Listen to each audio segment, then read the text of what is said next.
Good afternoon. My name is Neal Smith. I am the chairman of the Indiana chapter of the National Organization for the Reform Marijuana Laws. I'm also a historian for Relegalize Indiana. I want to talk to you a little bit about hemp. Indiana's farmers have been seriously hurt, particularly this year, by a combination of disasters, both natural and man-made. Spring rains have delayed plantings in many areas, and hailstorms have destroyed crops as they have this year and several years past. The Hoosier tobacco farms have dwindled because of the fading market. Unrelenting summer heat and drought have decimated crops throughout the state. We have before us an opportunity to save Indiana's farms, produce complete new agricultural industries, and create thousands of new jobs. Hemp, commonly called industrial hemp, could provide Indiana with an economic boom that we haven't seen in this state for many years. Over 50,000 products can be made from hemp, ranging from fiber, paper, plastics, building materials, food, and perhaps most importantly, biofuels. Hemp is a non-psychoactive variety of cannabis. Let me give you a little bit of a brief history.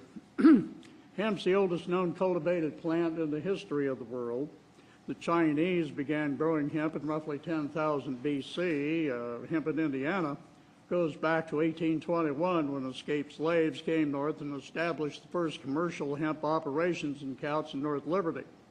As the state settled, hemp mills sprang up throughout the state in places like Shelbyville, Greencastle, Albany, and Conner Prairie in Hamilton County.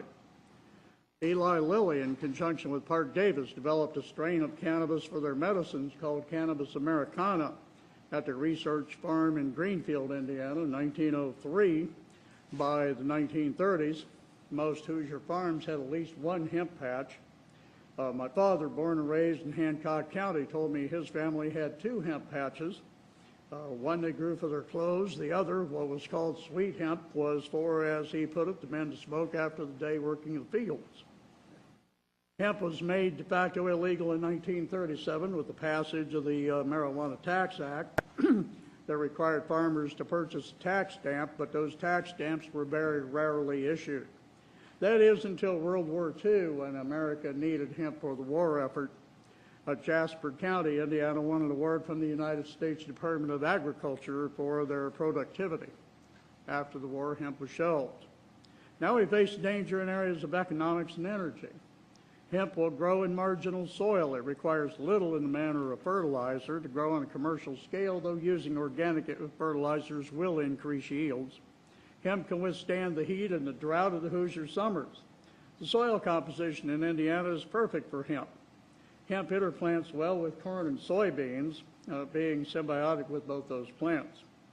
Hemp produces one of the strongest fibers known to man. The fibers found in the outer sheath of the stalk, the pulp, called the herds, contains 77% cellulose, from where we get paper, plastics, components of building materials, and ethanol fuels. The seeds yield cake, which is highly nutritious as a food source for either animal or human. The oil provides either and edible food oil.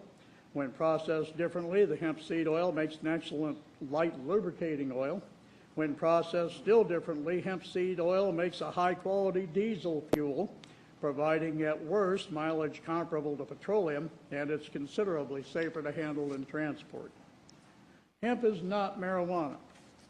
Hemp contains between 0.01% and 0.03% of the class of chemicals known as cannabinoids. Those are the psychoactive ingredients. One cannot get high on industrial hemp. Some have expressed concern that an industrial hemp crop can hide psychoactive marijuana. The Hemp Industries Association, the HIA, puts it this way. Varieties of cannabis that are high in THC and low in CBD, the cannabidiols, when grown for their flowering tops and leaves as a drug, is a horticultural crop. There is a lot of tending and handwork in the fields. Other varieties of cannabis that are low in THC and high in CBD, when grown for their seeds or fiber, is an agricultural crop, agricultural hemp, if you will. Drug-type varieties grown as a drug crop will get you drugs. Fiber-type varieties grown as a fiber crop will get you fiber. Oilseed type varieties grown as an oilseed crop will get you Oilseed. If you grow an oilseed type variety, fiber type variety, and or a dual purpose oilseed variety, as you would a drug crop, you won't get drugs. It's a genetic thing with the plant. It's a simple agronomic fact that it's all about growing the correct variety in the manner needed to produce the end product that you're trying to get. Those preferring to grow marijuana do not want their crop anywhere near hemp. Cross-pollination would basically ruin both crops. Hemp plants are grown much more closely together than marijuana. Seeding rates for hemp are measured in pounds of seed per acre, whereas seeding rates for marijuana is measured in ounces per acre. Marijuana, when you grow it outside, you want at least 4 feet between each plant. You want the plant short, you want the plant to develop its foliage. When you're growing for oilseed or fiber or pulp or whatever you're growing, you want the plant to grow as tall and spindly as possible with as little foliage as possible and as many seeds as possible. You don't want it to develop into a short, bushy plant. You do with psychoactive marijuana. Hemp's economic impact is being felt in Canada, which has permitted hemp since 1999. A variety of U.S. companies have started importing hemp fiber, pulp, and seeds to produce a variety of products. It is legal, of course, to import hemp products or components. 2 Indiana companies already utilize hemp. Foods Alive in northwestern Indiana produces hemp and flax crackers, oils, and other hemp foods and cosmetics, things for the body. Flexform Technologies in Elkhart, Indiana, produces automobile interior parts and other plastics from hemp and other natural fibers. The HIA, the Hemp Industries Association, estimates the total retail value of North American hemp food, vitamin, and body care product sales to be in the range of $121 to $142 million for 2010. The Canadian government reports they've nearly doubled their total acreage in 2010 to 26,815 acres. By growing hemp on 6% of this nation's marginal farmland, we would supply 100% of our nation's energy needs based on current levels of usage. An organization called Hemp Car drove a Mercedes-Benz diesel-powered car that was fueled on hemp diesel fuel only. That was in 2001. They achieved 12% better mileage than conventional diesel. The fuel was made from imported sterile hemp seed by Apple Energy in Marysville, Ohio. The process of producing diesel fuel, once the oil is extracted from the seed, is the same as producing fuel from petroleum or soy. Ethanol fuel comes from the herds and uses a similar process as producing petroleum-based gasoline. Once you convert the herds to charcoal, the ethanol process is precisely the same as what we're now using for corn. As a building material, hemp is superior to wood and conventional concrete products. Hemp fiberboard is lighter, stronger, and more water-resistant than wood. Hempcrete, it's called, is produced from the fiber and the pulp of the plant mixed with water and lime. Indiana's soil is rich in lime. Limestone permeates, or underlies, I should say, the entire state. Hempcrete is lighter and stronger than the traditional concrete, plus it's self-insulative. Indiana's rich in lime. Cementville, Indiana, was once the concrete capital of the world. It could be again. Hemp could revitalize that southern Indiana community as well as all of our cities and towns with locally produced products, keeping our money and our jobs here in Indiana.